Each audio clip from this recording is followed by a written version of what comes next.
Bonjour à tous, on est heureux de se retrouver, je le disais à l'instant. C'est toujours un privilège particulier que de se retrouver ensemble et de partager ce moment de communion ensemble avec notre Dieu. On vit notre quotidien et chaque jour, on prend ce temps individuel. Mais le dimanche, c'est toujours particulier parce que c'est comme si on mettait en commun plusieurs fleurs, on construit un bouquet que l'on veut offrir à notre Dieu tant il est bon avec chacun d'entre nous.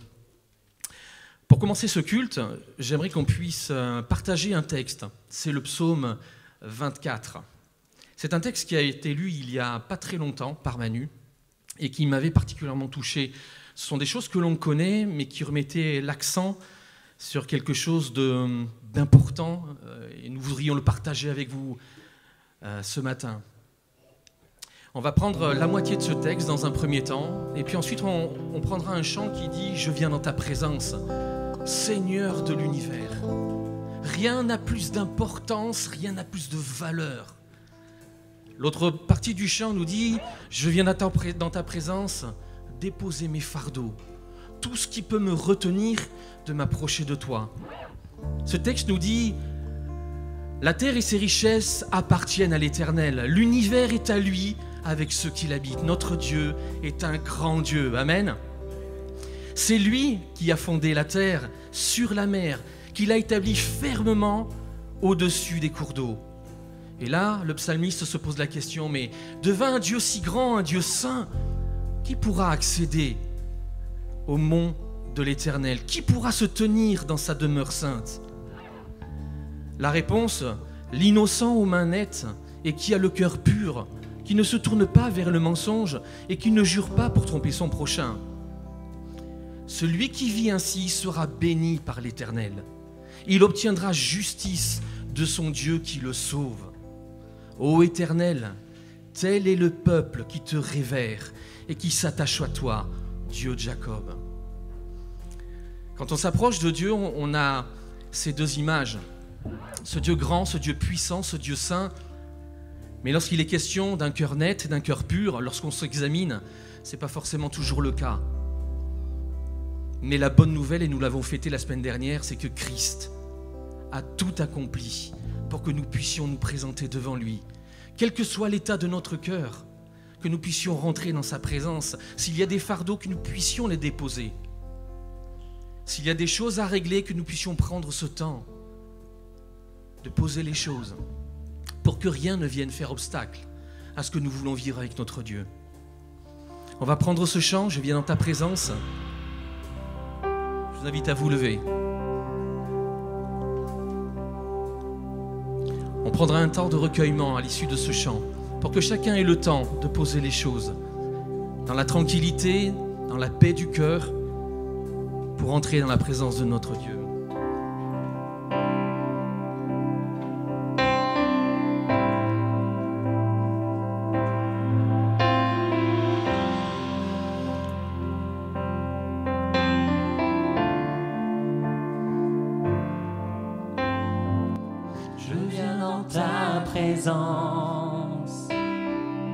Seigneur de l'univers, rien n'a plus d'importance, rien n'a plus de valeur. Je viens chercher ton cœur, trouver ta volonté, me tenir prosterné en chantant tes louanges. Ton nom est grand, ton nom est grand, ton nom est saint, ton nom est digne de louange. À toi l'honneur, à toi la gloire, à toi la puissance et la force. Jésus, agneau de Dieu, je viens dans ta présence déposer mes fardeaux, tout ce qui me retient de m'approcher de toi. Tu es mon bouclier, mon abri, mon seul bien. Vers toi, Seigneur, mon Dieu, Levons les mains ensemble. je veux lever les mains. Ton nom est grand, ton nom est saint, ton nom est digne de louange. À toi l'honneur, à toi la gloire, à toi la puissance et la force. Ton nom est grand, ton nom est saint, ton nom est digne de louange. À toi l'honneur, à toi la gloire, à toi la puissance et la force. Jésus, agneau de Dieu. Je viens dans ta présence déposer mes fardeaux. Je viens dans ta présence déposer mes fardeaux. Tout ce qui me retient de m'approcher de toi. Tu es mon bouclier, Amen. mon abri, mon seul bien. Vers toi, Seigneur, mon Dieu, je veux lever les mains. Ton nom est grand, ton nom est saint, ton nom est digne de louange. À toi l'honneur, à toi la gloire, à toi la puissance et la force. Ton nom est grand, ton nom est saint, ton nom est digne de louange. À toi l'honneur, à toi la gloire, à toi la puissance et la force. Jésus, agneau de Dieu. Prenons ce temps de recueillement devant notre Dieu, dans sa présence.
Portes, levez la tête aux portes, levez-vous.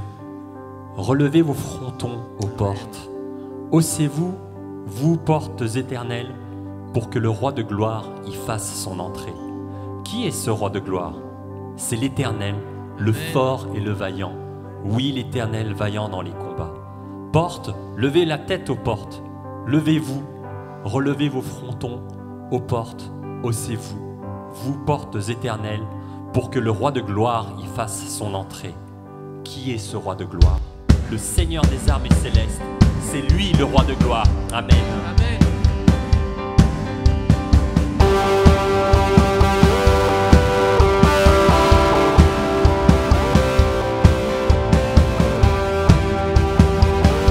Entrons ensemble et célébrons notre Dieu. Amen.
suivrai, je te suivrai, je t'écouterai, je t'écouterai, je t'aimerai je t'aimerai toute ma vie. toute ma vie. Je chante, j'adore le roi qui est digne, je t'aime, j'adore, je me prosterne devant ta face. Je chante, j'adore le roi qui est digne, je t'aime, j'adore, je me prosterne devant ta face. Tu es mon prince de paix et je veux vivre ma vie pour toi. Dieu, tu es saint, Dieu, tu es saint, tu es puissant, tu es Proclamons puissant, ensemble. tu es digne tu es digne d'être loué. d'être loué. Je te suivrai, Je te suivrai, je t'écouterai, je t'écouterai, je t'aimerai je t'aimerai toute ma vie. toute ma vie. Je chante, j'adore le roi qui est digne, je t'aime, j'adore, je me prosterne devant ta face. Je chante, j'adore le roi qui est digne, je t'aime, t'adore, je me prosterne devant ta face. Tu es mon prince de paix et je veux vivre ma vie pour toi. Tu es mon prince de paix. Tu es mon prince de paix et je veux vivre ma vie pour toi. Tu es mon prince de paix et je veux vivre ma vie pour toi.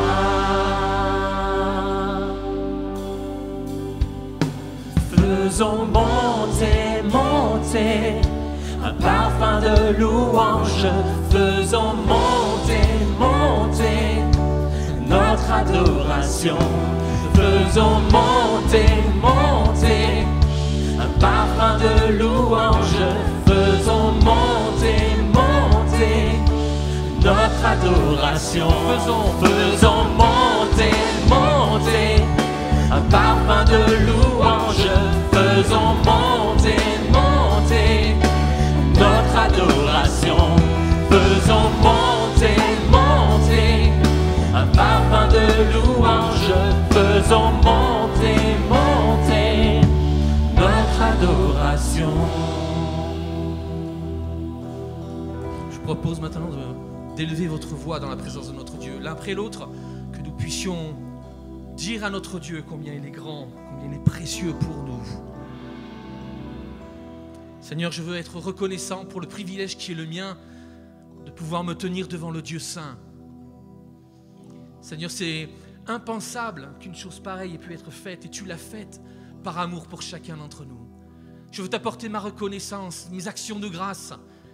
Quel que soit l'état de mon cœur, je m'approche de toi avec assurance parce que tu es un Dieu bon, juste, un Dieu compatissant. Reçois mon adoration ce matin parce que tu en es grandement digne.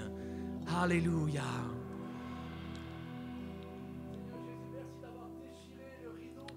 Amen.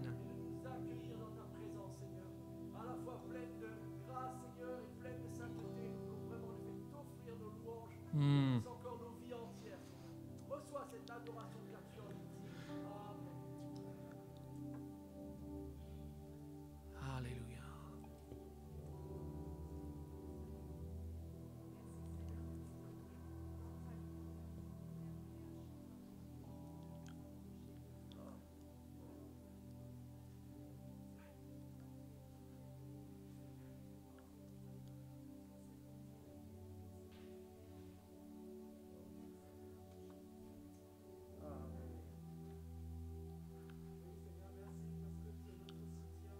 Amen.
Amen.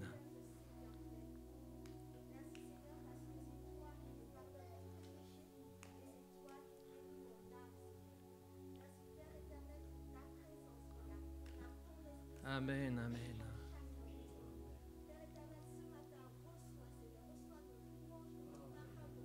Amen, Seigneur.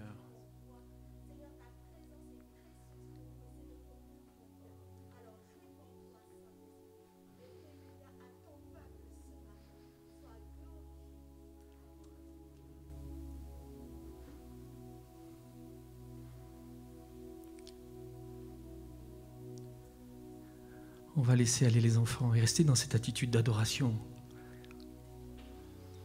Notre Dieu est présent au milieu de nous. Il le dit dans sa parole, là où 2 ou 3 sont assemblés en mon nom, je suis au milieu d'eux. Cette immensité, comme on le disait tout à l'heure, peut un petit peu nous subjuguer, nous écraser. Pour autant, notre Dieu a envie de se révéler tel qu'il est et de fortifier son peuple dans sa marche, fortifier notre foi individuelle. Immensité de ta grandeur.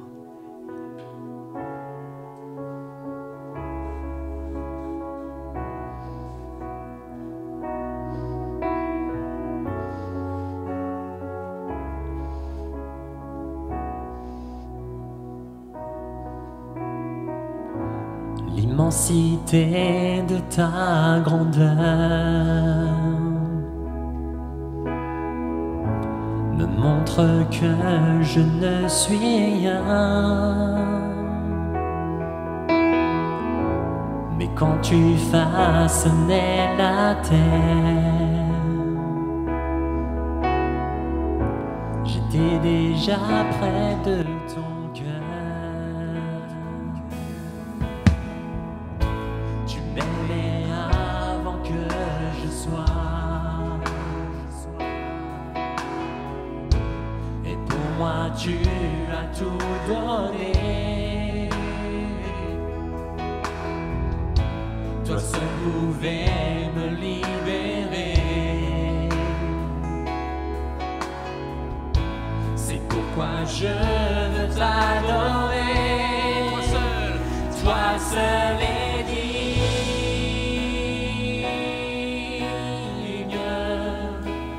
de recevoir louange et gloire pour l'éternité.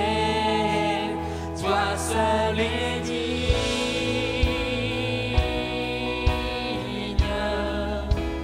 de recevoir louange et gloire pour l'éternité.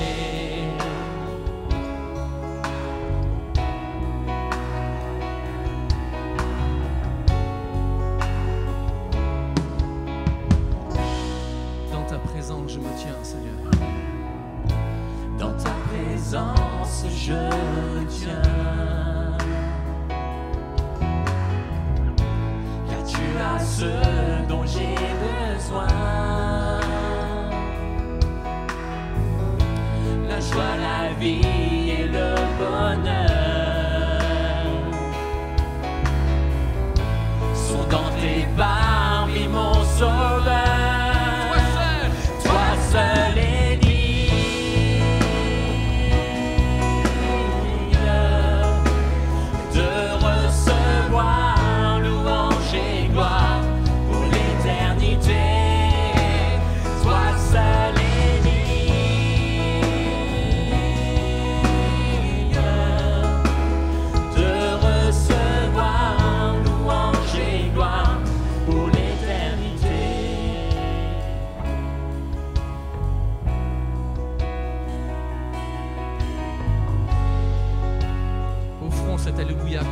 Adoration à notre Dieu. Alléluia.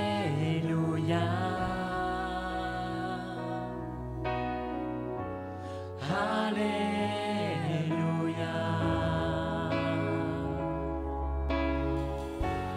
Alléluia.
reprenne le Alléluia comme une prière, une adoration. Alléluia.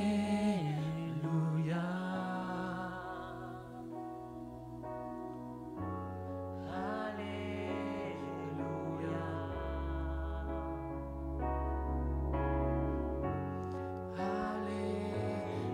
Alléluia.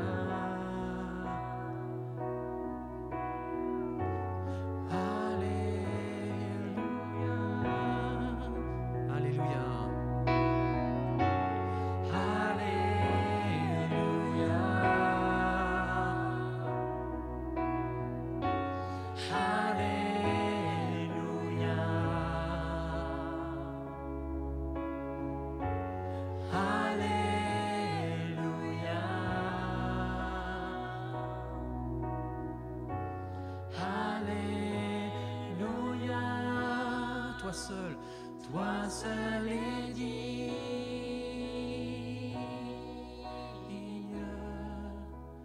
de recevoir louange et gloire pour l'éternité.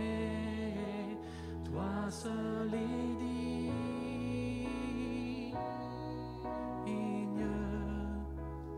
de recevoir louange et gloire pour l'éternité.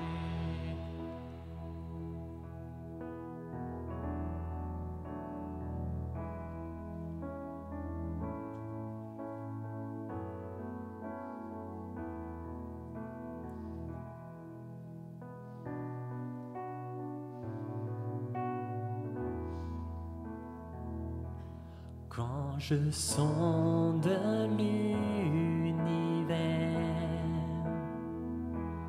les astres que tu as créés, les océans, les mers, tout me révèle ta majesté. Alors mon âme veut s'écrier de tout mon cœur, je veux chanter. Oh Dieu, tu es infiniment grand, éternel, puissant, roi majestueux. Oh Dieu, tu es infiniment grand, éternel, puissant, roi majestueux.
es infiniment grand, éternel puissant, roi majestueux. Oh Dieu, tu es infiniment grand, éternel puissant, roi majestueux. Oh Dieu, tu es infiniment grand, éternel puissant, roi majestueux. Oh Dieu, tu es infiniment grand, éternel puissant, roi majestueux.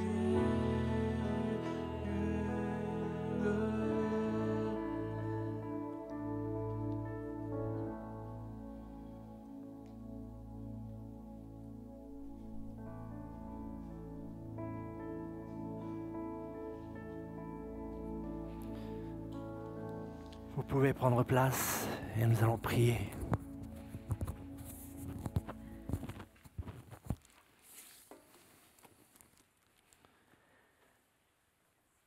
Quelle joie nous avons, Père, de chanter de telles paroles ensemble réunies en nous imaginant que ce n'est qu'un avant-goût de cette chorale céleste internationale lorsque nous chanterons.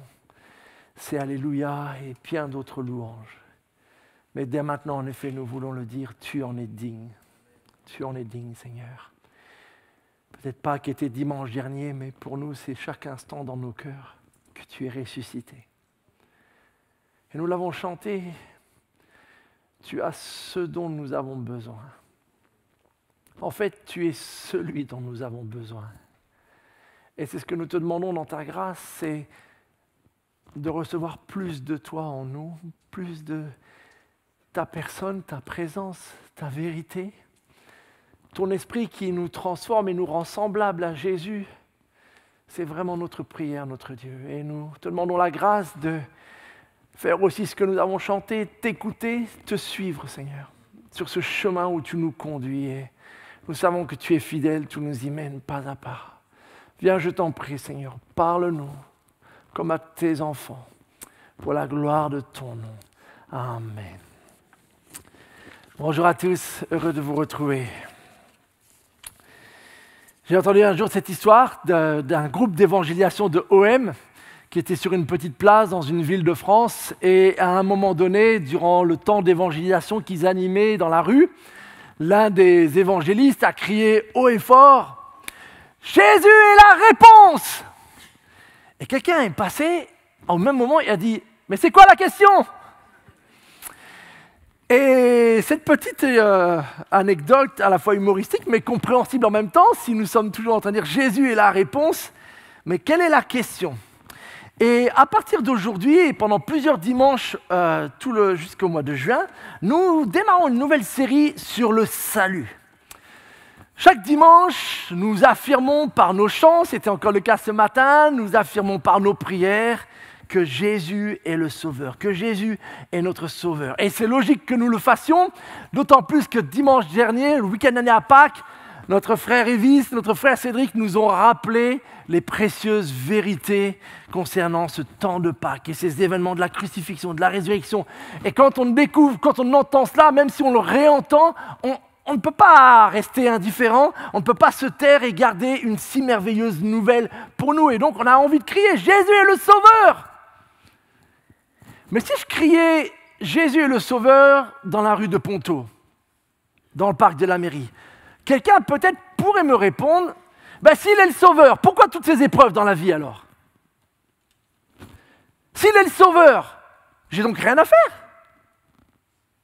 S'il est le Sauveur, plus rien à craindre, on ira tous au paradis, c'est bien ça. Et donc en fait, on se rend bien compte que derrière cette affirmation que Jésus est le Sauveur, notre Sauveur, il y a beaucoup de questions qui peuvent en découler et on aimerait prendre le temps d'en aborder un certain nombre pendant cette nouvelle série. Mais peut-être quelqu'un pourrait répondre en me disant « Mais si Jésus est le Sauveur, pour me sauver de quoi ? De quoi est-ce que j'ai besoin d'être sauvé? Est-ce que je suis en danger de quelque chose? Est-ce que je suis sur le point de me noyer et j'aurais besoin d'un sauveur? Je vais vous raconter une histoire. Lorsque j'étais sur Nantes encore, je travaillais en milieu hospitalier et j'étais brancardier. Et un jour, j'étais du soir et vers 18h à peu près, tout d'un coup, une collègue infirmière m'appelle et me dit « Manu, il faut vite que tu amènes la dame de la chambre 715, c'était 7e étage, 715, et que tu l'amènes au bloc, il y a une place qui vient de se libérer. » Donc je vais vite à la chambre 715, c'est triste à dire, mais souvent les gens sont réduits à des numéros de chambre, ça fait beaucoup de noms à apprendre. Et du coup, je la préviens, c'était une petite mamie, 70 ans environ, et je lui dis « Écoutez madame, on vient de m'informer que je dois vous amener au bloc, parce qu'une place s'est libérée, donc si vous pouvez vous préparer, je vais chercher les papiers. » Je file à l'office des infirmières, je prends les papiers, je reviens, là elle s'est allongée dans son lit, je devais l'emmener avec son lit, mais je vois qu'elle ne va pas bien du tout. Elle est complètement crispée dans son lit. Je prends le lit, je sors de la chambre, on va vers l'ascenseur, il y a 8 étages, 7 plus moins 1, le bloc opératoire est au sous-sol. Et puis dans l'ascenseur, elle se met à pleurer. Et je lui demande, il y a quelque chose qui ne va pas, madame, etc. Et elle commence à dire, mais j'ai peur de mourir. Et là, je commence à réaliser qu'en fait, ils ne lui ont pas prévenu qu'elle va être opérée. Ça s'est fait subitement, elle n'a pas du tout été préparée, et comme une personne normale qui s'apprête à être anesthésiée de façon générale, il y a toutes sortes d'angoisses qui remontent à la surface. Du coup, j'ai fait ce que je n'ai pas le droit de faire, mais je ne regrette pas de l'avoir fait. Je lui dis, est-ce que vous voulez que je prie pour vous? Et elle me dit, oui, oui, oui. Donc j'ai pris sa main. Heureusement, il y avait 8 étages et personne n'a appelé l'ascenseur entre le plus 7 et le moins 1. Et j'ai commencé à prier tout simplement en demandant au Seigneur de lui donner sa paix pour l'opération. Je l'ai amenée au bloc et là elle est rentrée, elle avait un sourire. Et le lendemain matin, je suis retourné la voir dans sa chambre où elle était désormais et elle était en paix et reconnaissante. Mais je me suis posé la question beaucoup ces derniers temps. Combien de personnes dans leur chambre d'hôpital ces 12 derniers mois ont eu la même pensée? Combien de personnes, en dehors de cette période d'épidémie que nous vivons, luttent avec cette même pensée pour eux-mêmes, pour un proche? Selon un sondage qui date un peu, et donc j'ai peur que les chiffres aient grandement évolué, mais selon un sondage IFOP, 68% des Français vivent avec la peur de la mort, soit d'un proche, et parmi ces 68%, 21% avec leur peur de leur propre mort. 68%, c'est énorme, qui vivent avec cette peur. Mais un autre chiffre m'a interpellé, et la question a été posée, et je me suis dit, tiens, 37% des Français, c'est en 2010, des Français confient ne pas avoir trouvé une oreille suffisamment attentive pour parler de la mort. Le besoin d'en parler, mais pas d'oreille suffisamment attentive pour en parler. Et je crains fort que le chiffre ait considérablement augmenté au cours de ces 10 dernières années et encore plus au cours de ces 12 derniers mois. Et j'avoue, c'est une des leçons principales pour moi de ces 12 derniers mois, c'est que finalement, et vous l'avez constaté comme moi, nous avons parlé beaucoup de maladies, beaucoup de gestes, d'épidémies, nous avons parlé de fin de vie, nous comptabilisons le nombre de contaminations, le nombre d'hospitalisations, le nombre de décès, mais à chaque fois, dans tout cela, depuis 1 an, même si on sait que le nombre de décès augmente, toujours le même tabou. On ne parle pas de la mort, pas quand on est français. Et quel dommage. Et j'avoue, ça m'a beaucoup perturbé le fait de l'avoir vu nous-mêmes dans le ministère et de voir à quel point on n'était pas prêts à faire face, et ça m'a mis du temps de digérer tout cela, et j'avoue, ça m'a poussé par contre à beaucoup lire. Et j'ai réalisé que ce n'était pas juste dans la société française qu'on en parlait peu, c'était aussi même dans nos églises. Parler de la résurrection, là, on a tous envie. Mais qui dit résurrection, dit mort. Mais on saute vite à la résurrection pour ne pas avoir à parler de notre mort et du fait que, malgré le fait que je crois dur comme fer à ma résurrection et à la résurrection, je suis toujours mortel. Donc il y a un vrai sujet. Et ça m'a amené à lire plusieurs livres et j'ai trouvé vraiment des éléments intéressants. Un des premiers livres que j'ai lu qui était très intéressant, c'est ce docteur d'origine indienne qui exerce aux États-Unis. Son livre a été un best-seller aux États-Unis. Et voici un moment ce qu'il dit par rapport à son constat sur toute l'évolution du thème de la maladie et de la mort dans son contexte à lui. Et en tant que spécialiste médecin, voici ce qu'à un moment il affirme dans son livre. J'ai constaté à maintes reprises les dégâts, et quand il dit nous, il parle des grands professionnels de la médecine, que nous provoquons quand nous refusons en fait d'admettre que ce pouvoir médical qui se développe de semaine en semaine, de mois en mois, grâce aux trouvailles, aux vaccins, aux inventions technologiques, n'est pas infini et ne le sera jamais. Et il aborde tout au long du chapitre les dégâts que cela cause, parce qu'en fait, il explique que c'est comme si la mort a été kidnappée par le milieu médical. J'ai fait des études... je vais voir ça après. On va revenir à celle-là après, pardon. J'ai fait des petites études suite au décès de ma grand-mère sur la recherche généalogique un peu. Et ce que j'ai découvert, c'est que la plupart de mes ancêtres sont tous décédés chez eux. Quand je lis l'acte de décès, je vois décédés au domicile. Mais depuis une centaine d'années, et aujourd'hui à peu près les chiffres sont que 80% des personnes décèdent à l'hôpital. Donc, alors qu'auparavant, c'est juste une évolution, hein, je ne dis pas qu'elle est bonne ou mauvaise, mais c'est juste un constat qui peut nous aider aussi à comprendre ce qui s'est passé dans notre société. C'est que, alors qu'avant nos ancêtres décédaient chez eux, entourés de la famille, dans leur village, entourés des amis, etc., donc avec un deuil, mais relationnel, parce qu'on est entouré de gens qu'on connaît, grâce au progrès médical, on a transféré les décès dans un milieu professionnel hautement sophistiqué, mais entouré d'inconnus. Quand j'ai travaillé à 18 ans pour la première fois en milieu hospitalier, c'était en gériatrie. C'était au mois de juillet, il y a eu une grosse canicule. On a eu 14 décès. Dans la moitié des cas, j'étais la première personne près du défunt, alors que je ne les connaissais pas. Et c'était des fois le week-end qui arrivait, c'était des fois quelques jours après que quelqu'un de la famille arrivait, quand quelqu'un de la famille arrivait. Donc il y a eu cette espèce de transfert et confié aux professionnels. Un autre livre bouleversant vraiment, celui-ci, je le recommande, mais vraiment il est bouleversant. Il s'agit d'un médecin, là aussi d'origine indienne de mémoire, pakistanaise, Paul Kalanithi, et dans son livre « Quand le souffle rejoint le ciel », il raconte, c'était un jeune interne, il était vers la fin de son internat, une des futures hautes pointures de la neurochirurgie, donc la crème de la médecine vraiment. Quelques mois avant la fin de son internat, il découvre qu'il souffre d'un cancer foudroyant.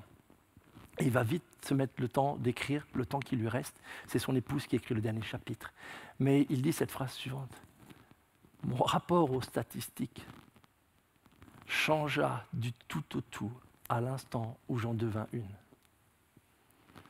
Parce qu'il exerçait son métier, etc. et tout, ils avaient les chiffres, les statistiques, le taux de réussite de telle opération, etc. Donc tout était super, bien organisé, bien cadré. Mais quand tout d'un coup, il a basculé de l'autre côté, son rapport avec la vie était totalement changé. Et voici ce qu'il dit dans une autre page de son livre.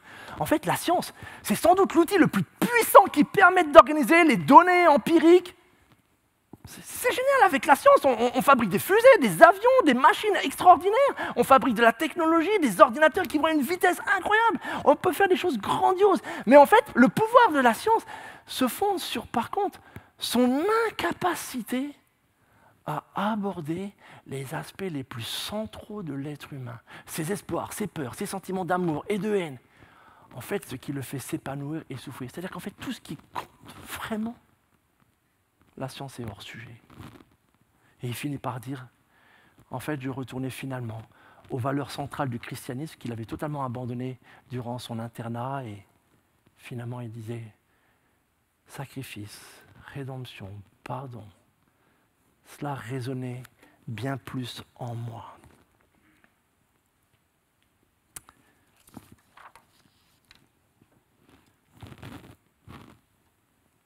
De quoi nous sauve Jésus? De quoi est-ce qu'il nous sauve? Alors de beaucoup de choses, mais je ne vais pas pouvoir toutes les aborder, mais j'aimerais ce matin nous rappeler, si besoin est, mais pour nous-mêmes, peut-être parce que vous êtes dans la même situation que ce sondage, ou finalement, quand vous avez eu peut-être besoin d'en parler, vous n'avez pas trouvé d'oreille attentive. Mais je voudrais nous rappeler que Jésus nous sauve non seulement de la mort, mais aussi de la peur de la mort. Et c'est extrêmement important de bien comprendre cela et de s'approprier cette vérité. Et je voudrais lire la suite du chapitre, du passage que Cédric nous a déjà lu à Pâques. Donc nos deux messages s'emboîtent à merveille. On est dans ce magnifique chapitre de la résurrection. C'est un de mes chapitres préférés de l'apôtre Paul, où là, argument après argument, si vous connaissez un peu ce chapitre-là, et je ne vais pas vous refaire le message de Cédric, c'était parfait, vous pouvez le réécouter, mais vraiment sur combien nous devons nous attacher. Mais je vous lis juste les versets 20 à 26. 1 Corinthiens 15, versets 20 à 26. Mais en réalité, rappelez-vous, juste avant, il a abordé toutes les hypothèses de si Christ n'est pas ressuscité, on est complètement à côté de la plaque. On est même les plus malheureux, en fait. Mais en réalité, Christ est bien revenu à la vie.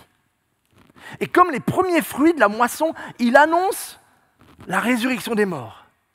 Car tout comme la mort a fait son entrée dans ce monde par un homme, la résurrection vient aussi par un homme. En effet, de même que tous les hommes meurent du fait de leur union avec Adam, tous seront ramenés à la vie du fait de leur union avec Christ. Mais cette résurrection s'effectue selon un ordre bien déterminé. Christ est ressuscité en premier lieu, comme le premier fruit de la moisson. Ensuite, au moment où il viendra, ceux qui lui appartiennent ressusciteront à leur tour, puis viendra la fin. Lorsque Christ remettra la royauté à Dieu le Père, après avoir réduit à l'impuissance toute domination, toute autorité et toute puissance hostile. Il y a un monde spirituel qui s'agite toujours depuis la croix. Il faut en effet qu'il règne jusqu'à ce que Dieu ait mis tous ses ennemis sous ses pieds. Et notez bien le verset 26. Et le dernier ennemi qui sera anéanti. Et notez bien le mot, anéanti. Ce sera la mort. Voilà la parole de Dieu pour nous. Ma toute première expérience avec la mort, je l'y ai fait allusion, c'était à 18 ans dans le service Vidal à l'hôpital du Mans pendant le mois de juillet. Et je n'avais jamais vu de défunt, je n'avais pas eu encore de décès dans ma famille. Et tout d'un coup, pour la toute première fois, je me retrouvais face à cette réalité-là et totalement impréparé. Et du coup, forcément, j'ai voulu en parler avec mon entourage et notamment avec mes collègues. Et pour des raisons tout à fait compréhensibles, ce n'était pas leur premier décès, et donc peu à peu, une carapace de protection s'était créée pour ne pas trop avoir à s'interroger. Sauf que moi, je n'arrivais pas à faire cette même... J'étais là pour un mois, et je vivais quelque chose, et je voulais comprendre. Et mon grand problème, c'est que l'explication physico-matérialiste, qu'on est juste de la matière, et que toute matière a une date de péremption, et qu'une fois que cette date est arrivée, c'est tout fut et fini, ça ne me satisfaisait absolument pas. J'avais besoin de réponses. J'étais exactement d'accord avec l'Ecclésiaste qu'on a vu il n'y a pas si longtemps, où moi je ne pouvais pas accepter qu'au final de la vie, que j'ai été un trafiquant pour la mafia, que j'étais un violeur d'enfants, ou que j'étais un père honnête de famille, ou que j'étais un enfant qui souffre avec une leucémie, au final, quand la mort vient, on vous met tous dans la même terre et c'est fini, et aucune différence. C'est ce que notre monde scientifique enseigne. C'est ce que nos enfants apprennent à l'école. Nous ne sommes que de la matière, et la matière, elle a une date de péremption. Les machines durent plus longtemps que nous. Mais j'ai refusé de croire pour une autre raison. C'est que non seulement ça paraît totalement absurde et dérisoire si c'est ça la réalité, mais une deuxième chose, c'est que le même Ecclésiaste dit autre chose, c'est que Dieu a fait toutes choses belles en son temps et il a implanté au tréfonds de l'être humain le sens de l'éternité. Mon problème, c'est pas juste, j'ai pas envie de croire ça parce que ça me plaît pas, c'est que j'arrive pas à y croire parce que j'ai en moi et tu as en toi, en fait, si tu l'écoutes aussi, et un autre message qui te dit tout le contraire. Qui te dit que nous avons été créés pour plus que cela. Qu'il y a quelque chose au fond de moi qui n'arrive pas. Et on l'a souvent dit, mais si c'était si évident, si naturel, pourquoi n'arrivons-nous toujours pas à accepter? Parce qu'il y a autre chose en nous. Alors d'où vient notre problème? D'où vient cette incapacité à comprendre? Et là, notre texte va nous aider justement. Regardez ce que dit 1 Corinthiens 15, verset 21. Car tout comme la mort a fait son entrée dans ce monde par un homme. Ce n'est pas la première fois que Paul formule cette idée. En fait, il l'a déjà dit même dans une autre lettre, dans Romains 5, je vous lis la même idée dans Romains 5, 12. C'est pourquoi, de même que par un seul homme, le péché est entré dans le monde, et par le péché, la mort. Dans 1 Corinthiens, il a sauté directement à l'entrée de la mort. Mais là, il parle, le péché est entré dans le monde, et par le péché, la mort. Et ainsi, la mort, en fait, a atteint tous les hommes, parce que, oh pardon pour ma faute de frappe, parce que tous ont péché. Et ça, c'est extrêmement important pour nous de bien comprendre ça. Je m'arrête quelques secondes là-dessus. La Bible, notre parole de référence, affirme de la Genèse jusqu'au Nouveau Testament que la mort a une origine, a eu une entrée, a eu un début. Si vous lisez les deux premiers chapitres de la Genèse, vous ne trouverez pas la question de la mort. Elle n'est pas là. Mais elle fait son entrée à un moment donné de l'histoire et elle fait son entrée en rapport avec la relation avec Dieu. Avant toute chose, la mort est spirituelle. Elle est spirituelle et elle entre par une faute spirituelle, en l'occurrence la désobéissance. La désobéissance avec Dieu, qu'on appelle par le mot péché. Tout péché est une forme de désobéissance. Et c'est comme ça, par le péché et donc par elle, la mort, que la mort est ainsi entrée. Et donc la mort, avant de se manifester par des phénomènes physiques, mon cœur qui arrête de battre, mes poumons qui arrêtent d'expirer et d'inspirer, la mort s'est d'abord manifestée par le fait que tout d'un coup, nous avons été coupés de Dieu. C'est avant tout la séparation avec Dieu. Pourquoi ? Parce que Dieu est celui qui nous maintient en vie. Il est celui qui nous communique le souffle de vie. Et dans le jardin, c'est symbolisé par ce fameux arbre de vie. Tant que vous êtes en communion avec moi, l'accès à l'arbre vous est offert et donc vous avez la vie. Mais lorsque la désobéissance est entrée, l'accès à l'arbre, la communion avec Dieu ont été rompus et la mort est entrée. Et même si ça paraît dire à accepter, c'est une excellente bonne nouvelle en fait. Parce que ça veut dire une chose, c'est que la mort n'est pas éternelle. Je réinsiste sur l'idée, la mort a fait son entrée. Elle n'était pas là au début. Parce que si elle est là depuis le début, alors nous n'avons aucune raison de penser qu'elle puisse un jour disparaître. Nous n'avons aucune. Non. La seule réalité que nous croyons qui est là depuis le début, c'est que Dieu est éternel, infini, et que Dieu est amour. Lui, il était là avant que la mort ne fasse son entrée. Et la mort a fait donc son entrée. Et cette vérité sur l'origine de la mort, elle est importante. Parce que du coup, elle devient un ennemi que l'on peut combattre. Et c'est tout le sens de la suite du verset, quand il dit, tout comme la mort a fait son entrée dans ce monde par un homme, la résurrection a fait son entrée, si vous voulez, quelque part, la résurrection vient elle aussi par un homme. Et donc vous comprenez tout d'un coup que lorsque l'on parle de Pâques, on ne peut pas parler de Pâques sans parler de Genèse 3. Pâques est la réponse parfaite, ultime de Dieu à ce qui s'est passé en Genèse 3. Tout comme la mort a fait son entrée dans notre humanité, la résurrection a fait son entrée dans l'humanité. Et c'est la même vérité qu'on retrouve là aussi dans Romains 5. L'obéissance de Jésus en opposition à la désobéissance d'Adam, ce n'est pas seulement des événements historiques, mes amis. Ce n'est pas juste quelque chose qu'on célèbre dans le calendrier à un moment donné, voilà. C'est en fait des réalités spirituelles qui ont tout changé. Tout changé. Qui ont interverti, qui ont rendu quelque chose d'irréversible. Si vous voulez, si je pouvais essayer d'arriver à décrire, c'est comme si on est dans un combat, vous aviez le monde créé par Dieu, et un virus s'y est introduit, la mort. Et le mot virus, aujourd'hui, maintenant, on commence à comprendre ce que c'est. Et peu à peu, ce virus s'est répandu. À Pâques, notre Dieu a introduit l'antivirus. Le vaccin. Et notez bien qu'il fonctionne exactement comme la mort est entrée. Pourquoi ? Parce que la mort a commencé comment ? Elle a commencé par une désobéissance. Vous avez remarqué que Adam et Ève, dès qu'ils ont désobéi, tout d'un coup, des choses en eux, ils ne sont pas morts sur le coup. Par contre, on voit qu'aussitôt, il y a des choses qui changent en eux, dans leur rapport en eux et dans la création. Tout d'un coup, jaillit la peur, la honte et la culpabilité. Ça, c'est le début de la mort spirituelle. Quand je commence à avoir peur de mon Créateur, quand je commence à avoir honte vis-à-vis du regard de l'autre, quand je commence à me sentir coupable de faute et je vis avec cette culpabilité, c'est le début de la mort. Et puis est venue plus tard la mort physique. Eh bien, c'est exactement la même chose à Pâques. Comment est-ce qu'on appelle la conversion parfois dans nos milieux?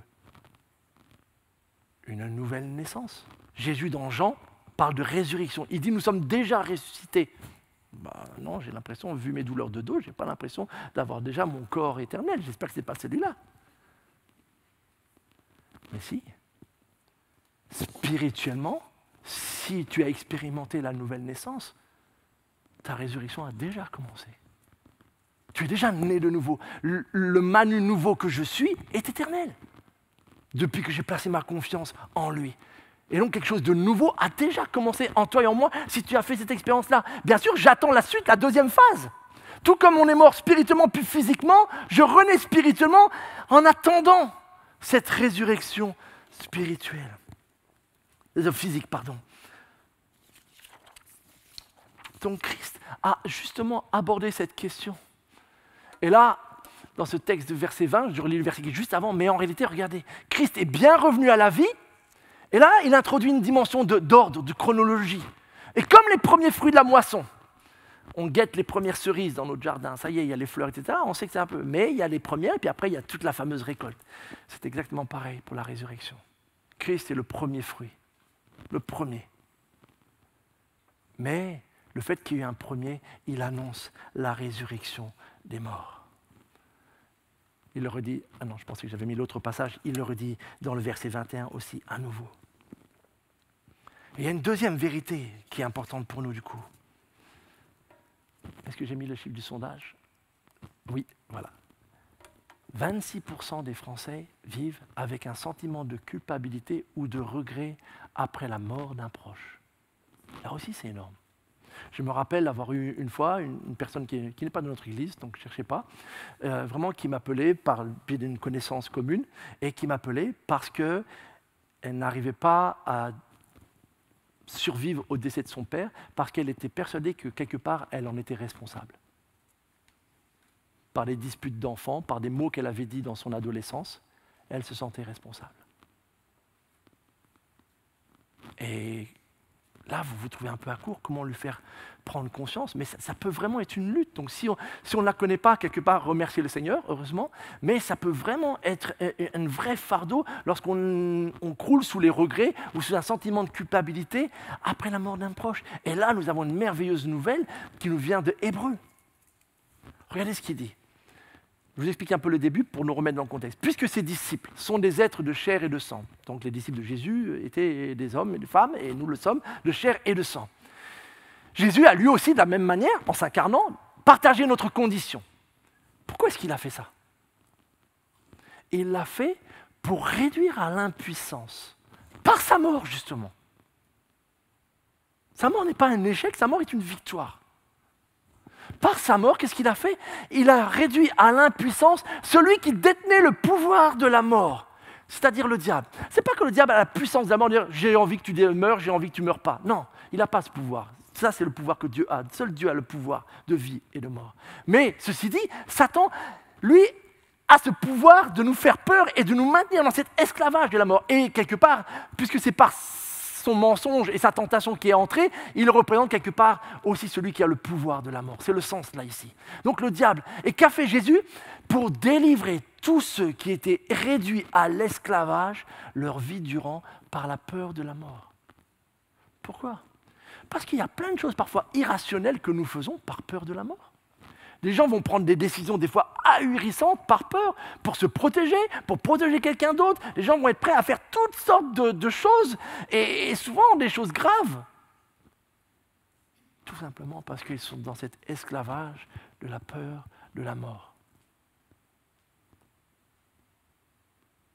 Et la bonne nouvelle, c'est que Christ, de cela aussi, est venu nous délivrer, mes amis. Nous délivrer.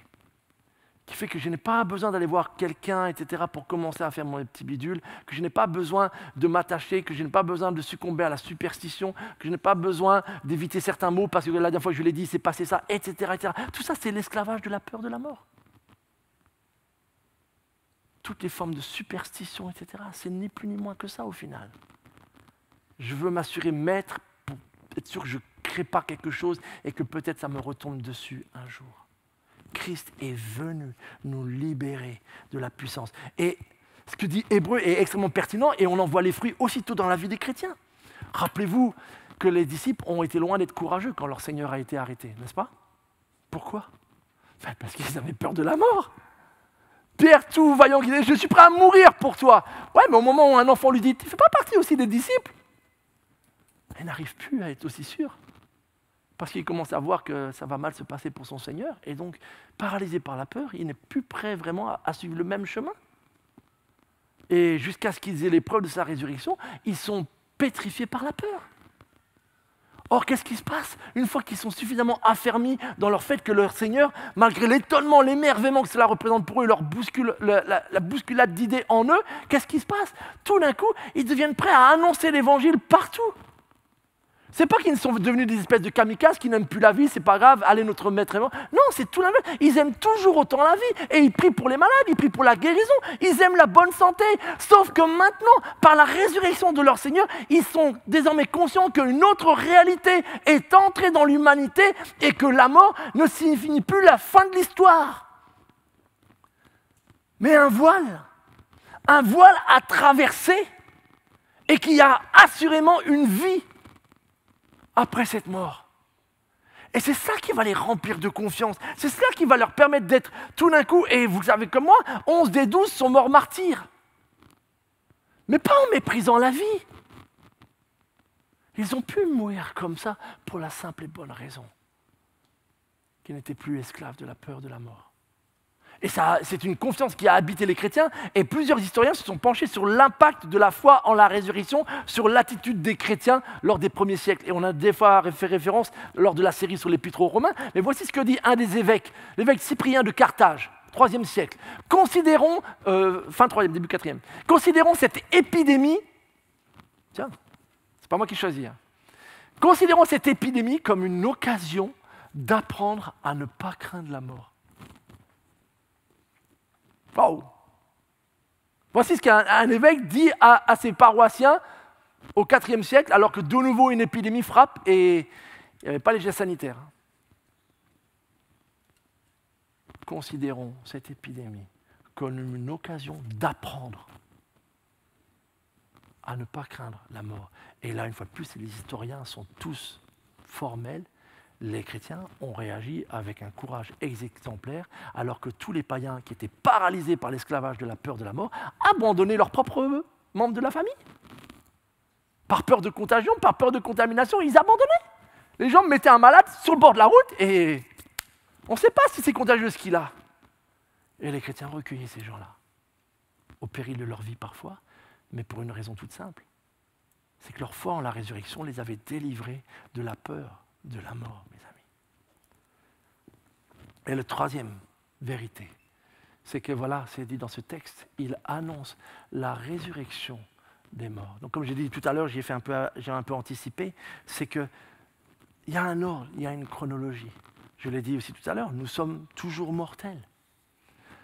Il y a eu la désobéissance, le péché, la mort spirituelle, la mort physique. Il y a eu l'obéissance de Jésus-Christ, sa résurrection, ma résurrection spirituelle, et je suis délivré de la peur de la mort, et il y aura notre résurrection corporelle, mes amis.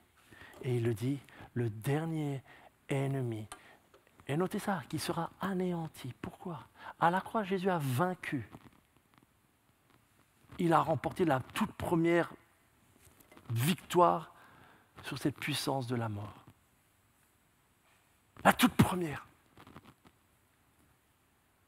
Et c'est une réalité, cette victoire.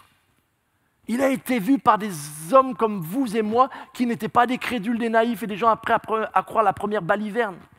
Du tout. Mais une fois que cette victoire, alors assurément, elle annonce la future.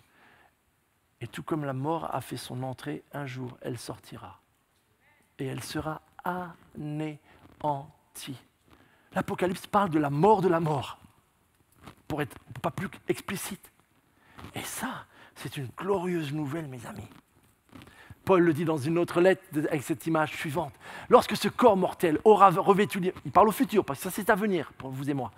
Lorsque ce corps mortel aura revêtu l'immortalité, alors se trouvera réalisée cette parole de l'Écriture. Notez que ça a été annoncé. Quand une parole est dans l'Écriture, elle aura un accomplissement. C'est une manière pour être sûr qu'on ne place pas notre foi juste dans ce qu'on aimerait bien croire, mais dans une réalité. C'était affirmé par les Écritures. Et qu'est-ce qui était affirmé? La victoire sur la mort a été remportée. Ô mort, qu'est devenue ta victoire? Ô mort, où est ton dard? Le dard de la mort, c'est le péché. Mais loué soit Dieu qui nous donne la victoire par notre Seigneur Jésus-Christ. Un jour, j'étais en Côte d'Ivoire et le soir, je me couche, je me retourne et sur le lit, il y avait un scorpion. Sur le mur. Il n'était pas trop gros. J'avoue, je n'ai pas réfléchi 2 secondes s'il était mortel ou pas mortel. J'ai pris ma sandale et je l'ai décalqué sur le mur. Des frères m'avaient partagé, Benjamin Capé, ce que fait une piqûre de scorpion, et je n'avais aucunement envie de tenter l'expérience. Qu'est-ce que dit Paul là? Il est en train de dire, le scorpion existe toujours, sauf que son dard est devenu inoffensif dans un certain sens. Pourquoi? Parce qu'en fait, c'est le dard que Christ a vaincu à la croix. Le poison, la peur, la réalité et tout ce que cela entraîne. Cela, Christ l'a vaincu. L'impossibilité de revivre spirituellement, ça, Christ l'a vaincu déjà. Et cette victoire-là fait que la mort complète du scorpion, si vous voulez parler comme ça, elle est garantie. Elle est à venir, mais elle est garantie. Et un jour, ce cri-là résonnera. Ô mort, où est ta victoire? Tu n'as rien gagné. En fait, maintenant, c'est toi qui es mort. Et nous, en Christ, nous sommes bel et bien vivants. Parce que nous revêtirons l'immortalité. C'est le cœur de la bonne nouvelle. Si je devais dire une raison pour laquelle je suis chrétien, c'est à cause de cette promesse-là. J'avoue, moi j'ai envie de vivre. Si on m'avait demandé à l'âge de 18 ans si j'ai peur de la mort, j'aurais répondu non, mais uniquement par insouciance de la jeunesse, j'avoue. Je ne voyais pas pourquoi je devrais avoir peur. Je suis en bonne santé, mes parents sont en bonne santé, a priori. Donc c'était uniquement par insouciance. Mais si on me demandait aujourd'hui, je vous dirais non aussi. Mais pas pour les mêmes raisons. Tout simplement parce que je sais que Jésus m'a sauvé à Pâques de la mort et de la peur de la mort. Et c'est pourquoi j'aime tellement ce verset. Je ne peux pas faire des obsèques sans rappeler ce verset-là. Et encore jeudi, lorsque nous avions les obsèques du mari de notre sœur Dominique, nous avons affiché ce verset. Moi, je suis la résurrection et la vie, dit Jésus. Celui qui place toute sa confiance en moi vivra même s'il meurt.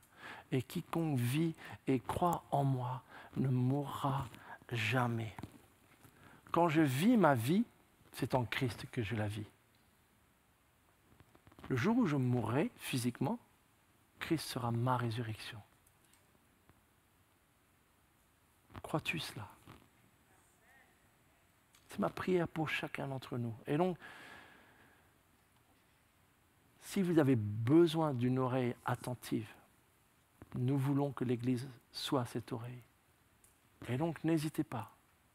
Venez nous voir. Allez voir un frère ou une sœur, cherchez. Et si vraiment vous ne trouvez, j'essaierai. Mais je suis sûr qu'il y a bien d'autres frères et sœurs. Mais nous voulons parler de ces réalités-là. Parce que le tabou, pendant ce temps-là, fait des ravages. Nous n'avons aucune raison d'être silencieux sur un tel thème quand nous savons ce que Christ a fait pour nous en délivrer.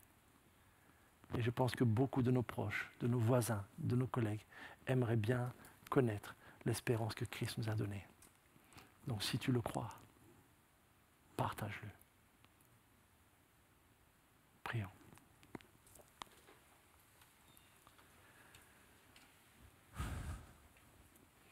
Seigneur Jésus-Christ, jamais je ne pourrai me lasser de méditer ce chapitre d'1 Corinthiens 15 et à chaque fois d'en mesurer toutes les implications, Seigneur, pour nos vies. Cette victoire réelle, en réalité, tu es revenu à la vie. Mais le fait que ta victoire change tout le cours de l'humanité, Seigneur. Puisque cela signifie que nous pouvons, par cette foi en toi, être unis à toi. Et toi, tu es vivant, Seigneur. Comment pourrions-nous être morts si toi, tu es vivant? C'est pourquoi nous croyons qu'en effet, même la mort ne peut nous séparer de ton amour, Seigneur. C'est pourquoi nous croyons aussi qu'un jour, tu nous revêtiras de ce corps immortel, incorruptible. Et nous chérissons ce jour, Seigneur. Mais en attendant, nous voulons vivre en effet ces vies marquées par l'espérance, marquées par la réalité de la vie, Seigneur. Et nous voulons, Seigneur, être attentifs, bienveillants, compréhensifs, Seigneur, envers tous ceux autour de nous, Seigneur, qui sont peut-être dans cette peur, angoisse, Seigneur, ou qui sont peut-être tout simplement sans réponse à toutes leurs questions, Seigneur. Donne-nous la grâce de savoir à la fois les écouter et de pouvoir, Seigneur, leur partager cette victoire que tu as remportée pour nous, pour eux, pour chaque être humain qui place en toi sa confiance. Seigneur, nous ne pouvons que te louer et te bénir. Tu es assurément le Sauveur du monde. À toi toute la gloire. Amen.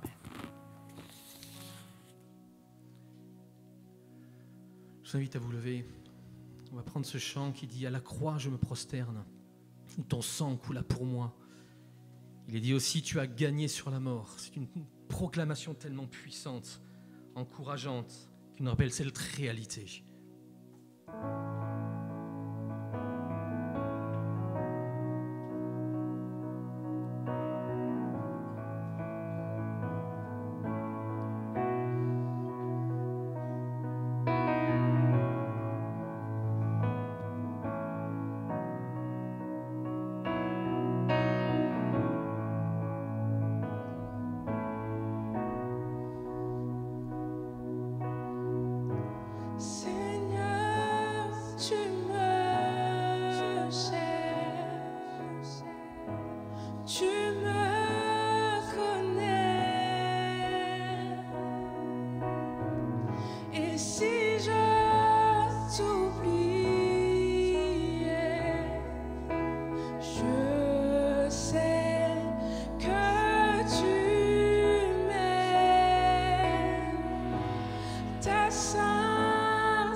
Sur la mort, ta gloire remplit les lieux très hauts, rien ne peut nous séparer.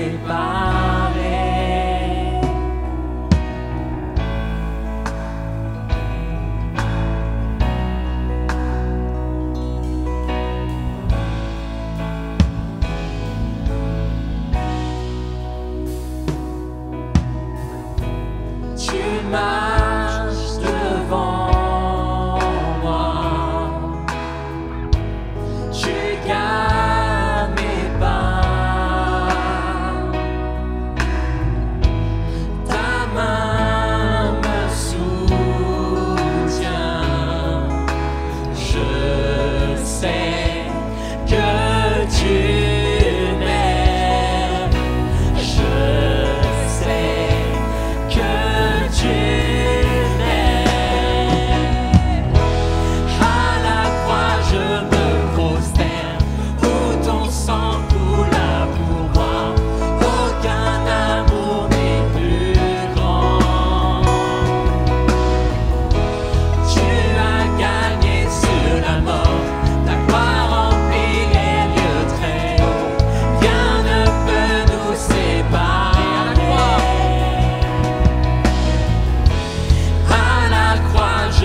Vous pouvez prendre place. Juste quelques annonces pour la vie de notre Église.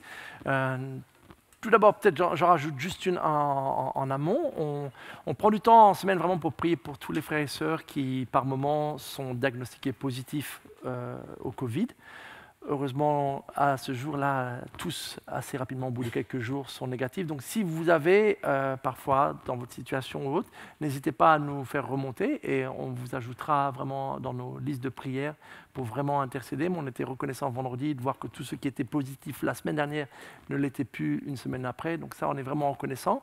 Alex et Mickey ne sont pas des nôtres parce qu'Alex est en suspicion. Elle a fait le test hier et on attend les résultats. Et du coup, Mickey est en cas contact. Ils sont coincés chez eux jusqu'à ce qu'ils aient les résultats. Donc voilà, on peut aussi penser à eux dans la prière.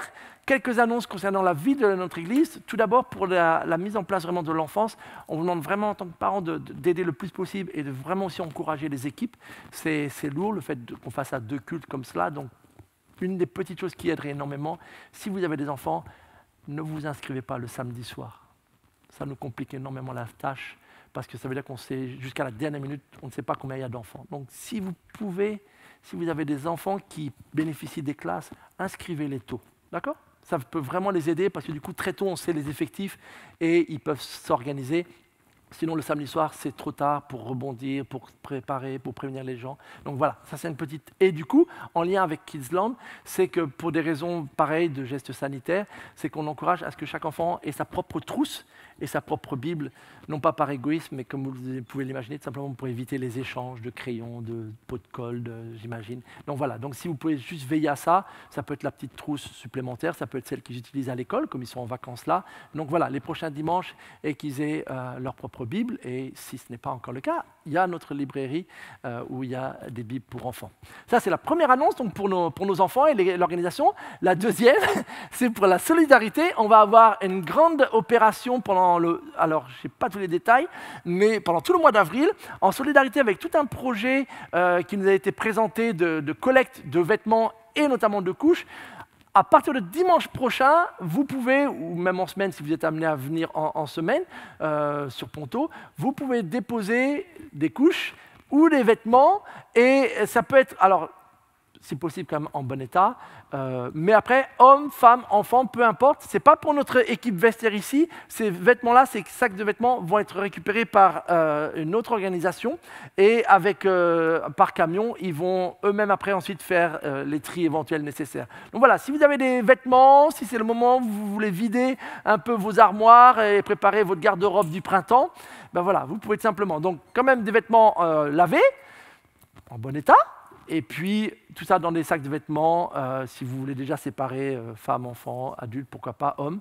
Mais voilà, donc, et puis sinon, des sacs de couches aussi, pareil, pour la même démarche de solidarité. Et donc, ça sera tous les dimanches. Et après, en semaine, un camion viendra récupérer ce qui est apporté chaque dimanche. Voilà, donc ça, c'est pendant tout le mois d'avril, si je ne me trompe pas. Ah ben voilà. Eh ben oui. Merci Tévi pour la question et merci Mickey pour la slide. Donc oui, chaussures aussi, donc voilà. Pareil, en état correct aussi. Voilà, donc ça c'est mes seules annonces, je pense, oui. Je vous rappelle pour l'offrande, si vous voulez participer à la vie de l'Église, il y a les troncs à la sortie, et puis sinon, vous pouvez le faire par les moyens modernes de virement, de paiement en ligne, je ne sais plus comment on appelle ça, sur le site internet. Mais voilà, en tout cas, on avance et on est reconnaissant envers le Seigneur pour toute sa providence. Soyez bénis, vraiment, et que le Seigneur vous accompagne pour cette nouvelle semaine avec lui. À bientôt. Et voilà, les portes s'ouvrent. Merci à l'équipe d'accueil.